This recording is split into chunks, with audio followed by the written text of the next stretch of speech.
Hey guys, it's QuickyBaby and welcome back to World of Tanks, and today we've got the pleasure of watching Everbs from the North American server playing in his Tier 9 Chinese tank destroyer. It is the gruesome WZ-111G.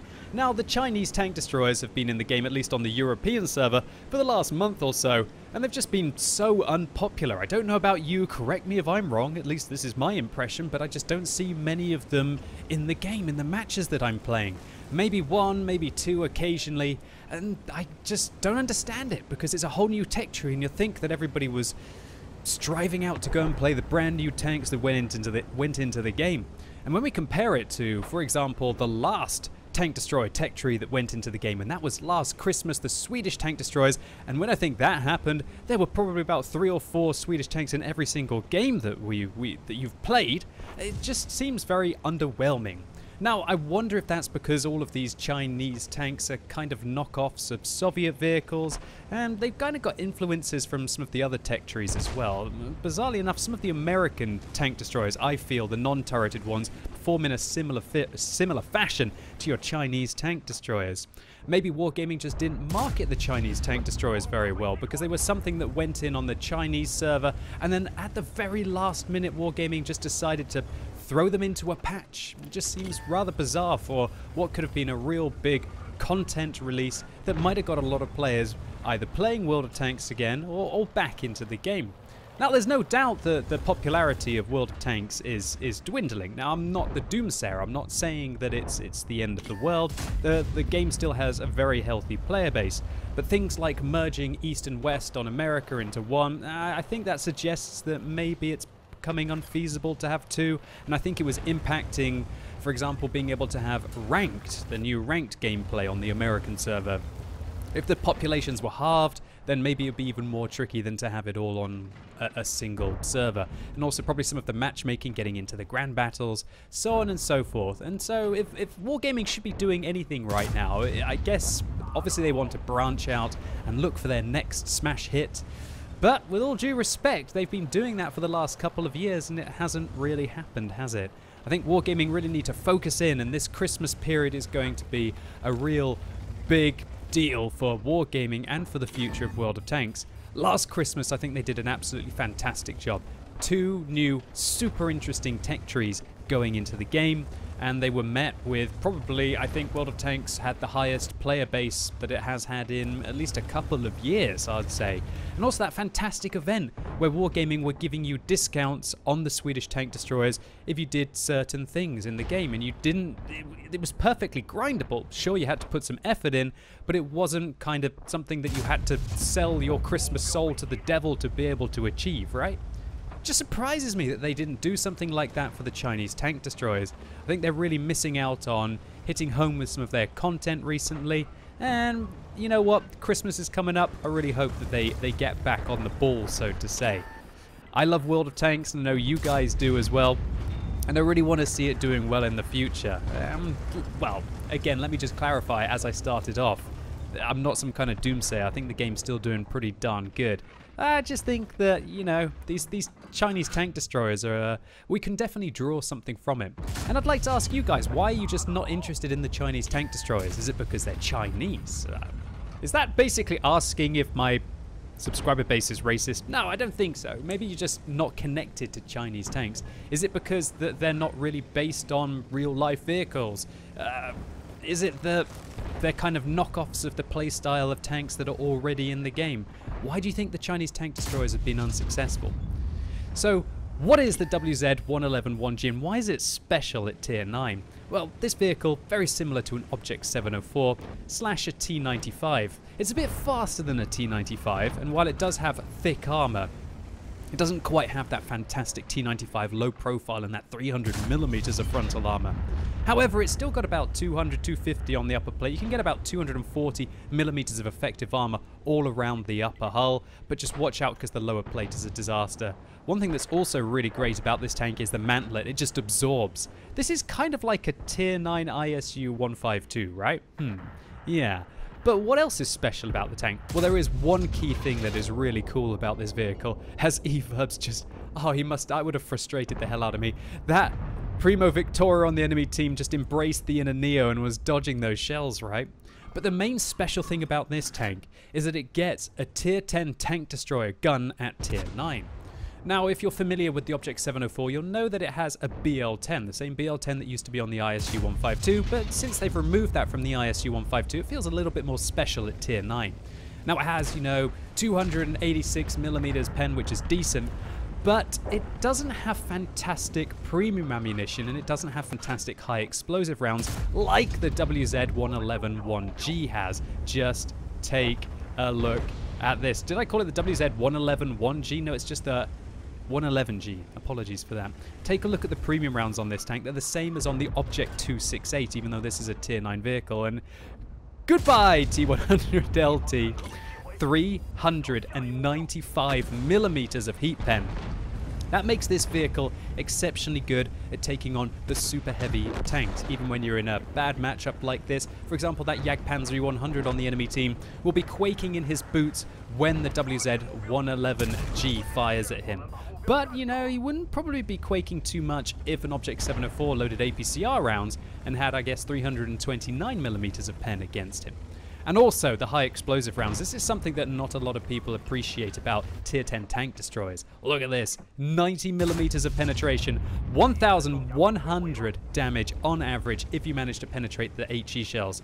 And sometimes you don't even need to penetrate them. You can do 300, 400, 500 splash on the target, even against heavily armored targets that you otherwise couldn't pen because of the angle that they've got their armor at. And so that really is what's special about this vehicle. It's a tier 10 tank destroyer gun at tier 9.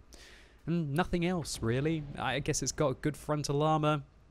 But then again, I guess Wargaming really set themselves up with those Swedish tanks going into the game. How much of a novelty they were, right? And I'm not saying that every tech tree release has to live up to that. I'm still quite interested in the Chinese tank destroyers. And if they'd been voted to be top of the tree, then yeah, maybe I would have got stuck into them. But that's just absolutely bizarre to me that this vehicle wasn't even voted to be top of the tree on the European server this month. Can you believe that? That's absolutely ridiculous. The fact that the T110E3 was voted to be top of the tree this month on the European server, even though that's been in the game for years and years and years, shows you that people are more interested in American tank destroyers that have been in the game for 3 years than a brand new line of Chinese tanks that they could have picked up on a 50 to 30% discount. Boop! Well, at least for me. Obviously for me, my mind was blown as I've got all the American tank destroyers, but it was a big eye-opener to me that people would be more interested in those, and considering they've got a recent buff to the T95, it's almost no surprise. So, eVerbs finds himself in a 2 versus 5 situation. Make that a 1 versus 5 situation, and a great shot into the top of the KV-4 shows you what your tier 9 tank destroyers can do to lower tiered heavies, and I don't know what that Object 704 is doing. Do you think he's maybe had a couple to drink on his weekend, possibly? And Black Admiral on the enemy team gets shut down super hard there. A great shot into the back of the vehicle. Does 797 damage to him and also sets him on fire for the last 9 hit points.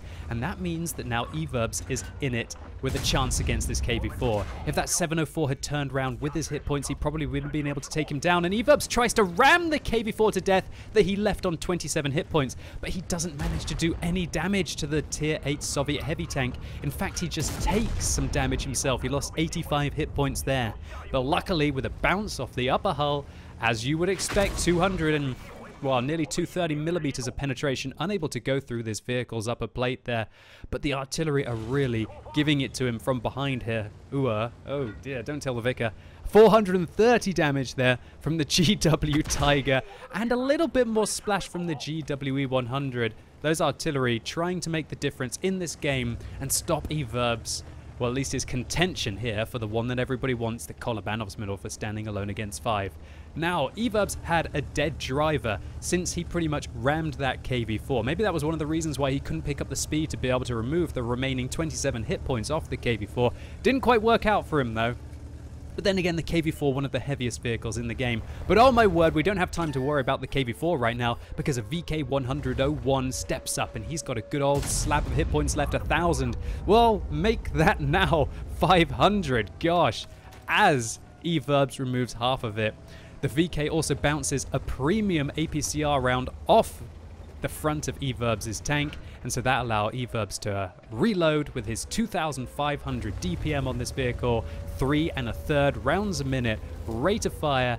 And he's got to be very careful. The artillery are going to be shooting you from your right. Hey, eVerbs even recognized that, didn't he? He looks to the right as if the artillery shell was going to come in. Maybe he's trying to dodge it right now. Maybe he's trying to bait the artillery into firing. But how long can he hang around? Maybe one of the artilleries is trying to sneak up behind him. Oh, clean shot. Take it. Yes. Right into the top of the tier 8 German heavy tank. And there you go. 7 kills in this game. 8,400 damage. eVerbs is doing an absolute number on the enemy team in his tier 9 Chinese tank destroyer. And guys, do you think this is probably one of the most ugly tanks? Oh my word, it's so fat from above. Is this the ISU 152 that ate all of the Turaniki, that ate all of the pelmeni, ate all the pies, should we say? I think it is. Okay, now eVerbs has changed his 1 versus 5 into a 1 versus 2, and it's always good when you get rid of all of the vehicles that have turrets on the enemy team in these engagements. Now you've only got self-propelled guns to worry about, but boy are they dangerous self-propelled guns. 1 tier 10, 1 tier 9, in the form of 2 German self-propelled guns there, and they've got big old splash radiuses. We've seen that they've done more than enough to remove all of eVerbs' remaining hit points. And even if they don't hit him directly, they're probably still going to be able to splash him, stun him, take him down. But luckily, enough time has gone between the engagements that he managed to repair his driver. He got that medkit back. Now, it feels so awkward, right? Still removing just stuns with your medkit. Oh my words. But the GWE 100 comes around the corner and eVerbs shuts him down. Lovely result. Did his 6 cents go off there? I didn't quite see. I guess that isn't really well. It could affect the situation here. But eVerbs has decided that these guys are going to be trying to give him a bit of the old pincer maneuver here. And so he's turning his vehicle around. I guess what he's doing is figuring out the last time the GW Tiger was spotted was in the center of the map. And so he's likely to either come from this way or he's likely to come from this way. Whereas the GWE 100 went all the way around the back like this. If he's made that decision, that's fantastic situational awareness and planning.